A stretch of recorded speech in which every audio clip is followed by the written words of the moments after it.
So mga ka-jamming, mga taga-Alabat, Quezon. So ito nga pala yung daan papunta sa aming bukirin.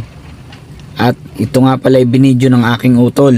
Totol, yung luma mong tulay na sinasabi. At dito ka lumaki. At dito ako ngayon.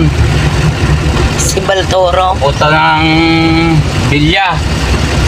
Ito yung sa inyo. Ayan. Ito yung kubo mo. Ay, ikaw ang totoo ka.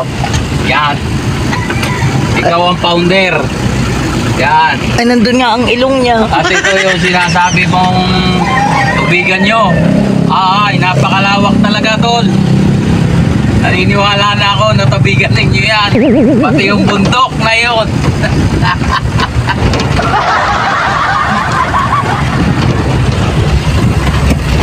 Ayos.